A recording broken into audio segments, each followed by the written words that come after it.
We may not always get what we expect. Too often, we don't even know our own expectations. But knowing what we want and being in the moment, that matters most. The power of presence. That's our topic on today's episode of the Educators Among Us podcast. Welcome to the Educators Among Us podcast, where we share motivational messages and inspiring stories for and about educators. Your host, Scott Barron, is author of the critically acclaimed book, Love 'Em and Lead 'Em, and provides powerful insights and wisdom for those who heed the call to teach, coach, lead, and serve at all levels of education.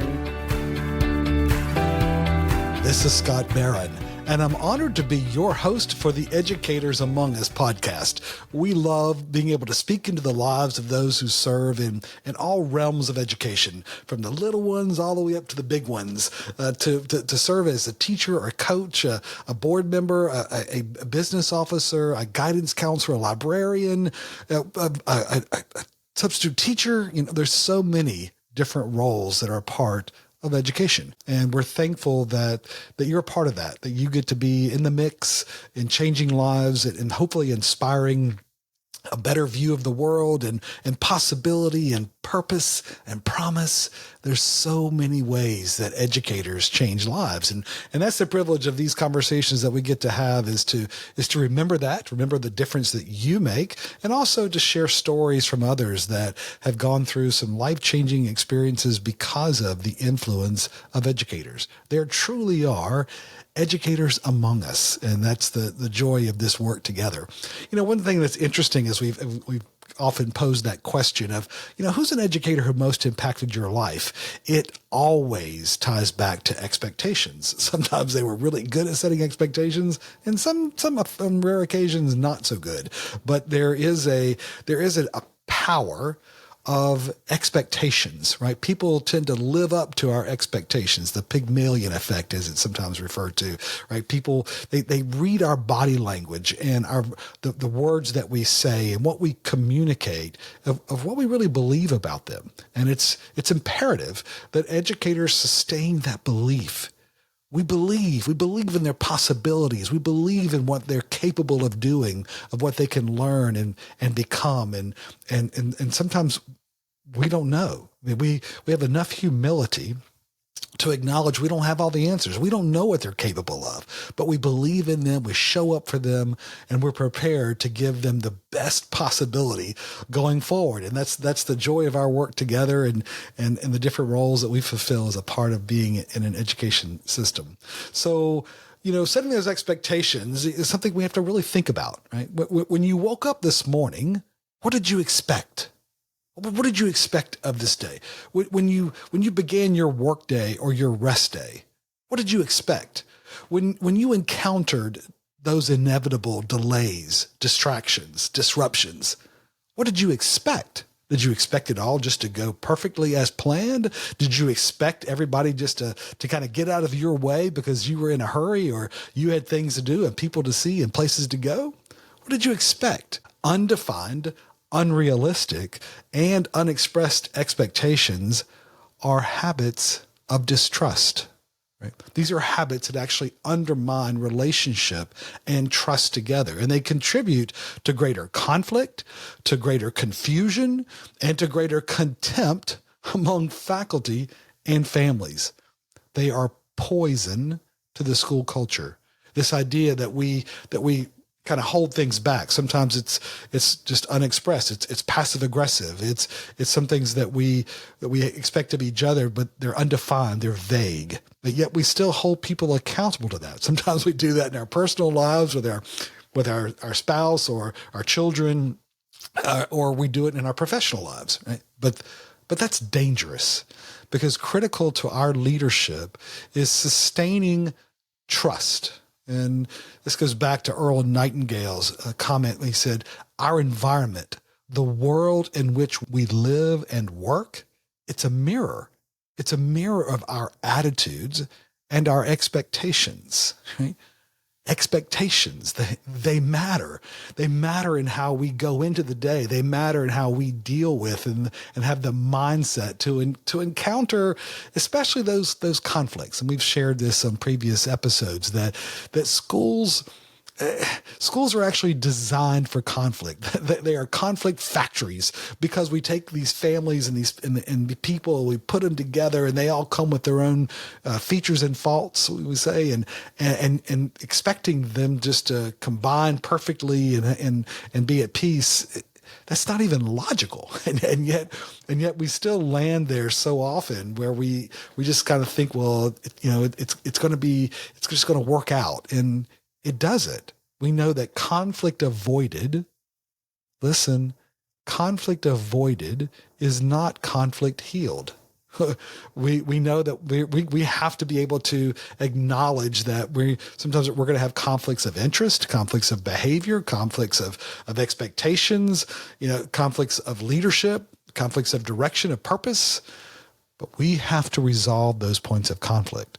We have to be able to clarify our expectations and then find a way to sustain trust, because low trust contaminates our culture. It's pollution.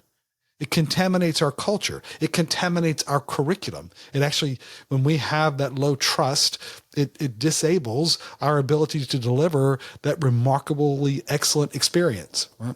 It contaminates our capabilities to grow. It handicaps us in so many ways. So as we move forward throughout in our preparation for the next season of learning and growth, we have to be very clear that expectations have consequences. Or as Shakespeare said, expectation is the root of all heartache.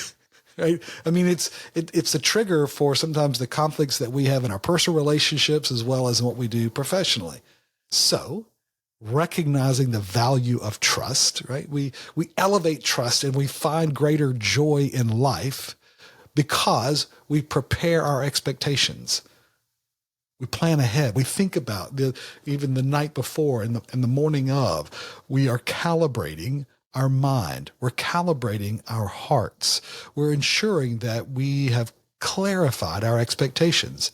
Hey, listen, dwelling in the past or in the future, it sadly limits what we can experience in the now. It begins to take our minds other directions. And the hard part is that dwelling in the past or in the future has very significant consequences for how well we can live right now, today. Right? And the past is our limited memory of what happened, and it only exists in our frail minds. Our memories are extraordinarily imperfect, and yet we hang on to those things. We sometimes beat ourselves up, or we beat other people up, sometimes even more, and we're still reliving some of those things that we can't change, and because there's no rewind button. We have to accept that and move forward. And the future is flawed as well. It's flawed expectations appearing real. Right? That's a good acronym for fear, right? Flawed expectations appearing real, and they can be a source of great stress and anxiety. And of course, those are two perfect ingredients to undermine trust. Mastering the discipline of presence is smart, because real life happens in the now. It's that present moment. It's where we are. It's being where our feet are. Right? There's a massive advantage in that. And yes, there are the tyranny of the urgent, of school life and all the things that come with it. There's an ample amount of distractions that want to bring us away from where we are now. Digital distractions, distractions in people and memories and looking forward and all the to-do list, right? There's an ample number of distractions. But success favors those who stay present in the moment, and they avoid those things that want to take us away. Lower your expectations of earth, said Max Lucado.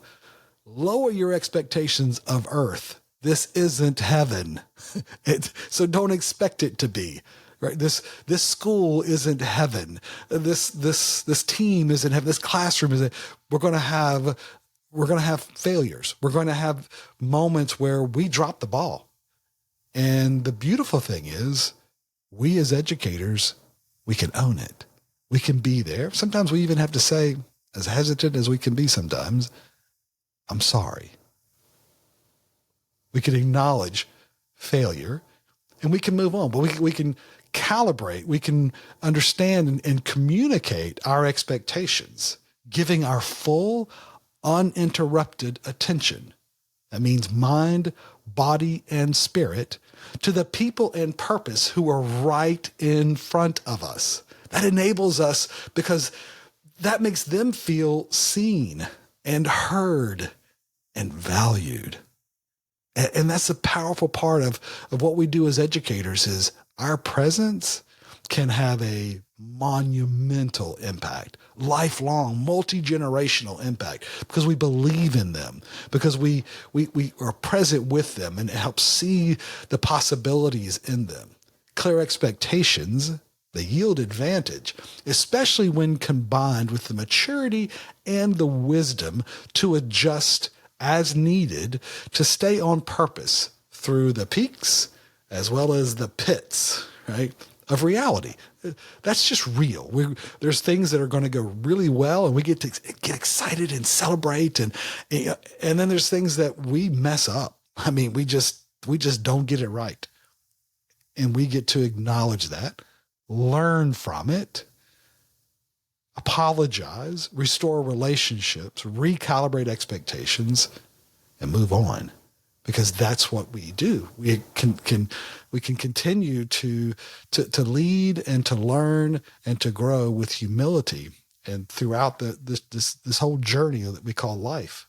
While defining expectations, it doesn't promise success. It doesn't mean we're going to get there, but it sure does promise direction, clear direction. And so often we don't get what we want because we haven't been clear with what we want. Right? Conscious clarity in our calling calibrates our core compass and capacity to conquer. That's not bad, right? Conscious clarity. In other words, thinking about conscious clarity in our calling calibrates our core compass and capacity to conquer. So be present. Be present with your expectations this week, my friend, because no one is more inspiring than you with a clear vision. And so we thank you for your commitment to that work, to being able to be able to handle the stuff that happens, to be able to navigate through, to love people anyway, but making sure that we're clear. We've navigated and we've negotiated our expectations together. Hopefully this week is going to be a great one for you. That you've got great expectations going forward and that you're going to be able to accomplish something that would truly you'd be proud of. And that when you look back on this week, you know that it was worthwhile. It was something that you got her done. And hopefully that's something that you can celebrate together with yourself and with your team as we continue to navigate through this in preparation for the next season. There's always what's coming and there's never enough time. But by clarifying our expectations, being clear with our purpose, educators do amazing things. And thank you for your commitment to that work. Hey, as you have a chance to share this story with others in your network, we'd love for you to share on your social media or other places. We post the recording of the Educators Among Us podcast, of course, on most of the podcast platforms, also on LinkedIn and other places as a place to share, and on Facebook as well. Would love for you to kind of share that with your network if you find this to be useful. And also to encourage those in your network just to say, hey, thank you for being an educator. Thank you for being there for other people, for doing what it takes to inspire and just to love and to lead, because that's the joy of this work. And as you're going through this week, a coaching question to consider: did I do my best to be present with expectations today? Did I do my best to be present with expectations today? Love them and lead them, my friend. This is Scott. Thank you for joining us for the Educators Among Us podcast and for your courageous commitment to this noble calling. We get you and the challenges of this work. To stay connected with this community, be sure to subscribe to our podcast and weekly encouragement at educatorsamongus.com.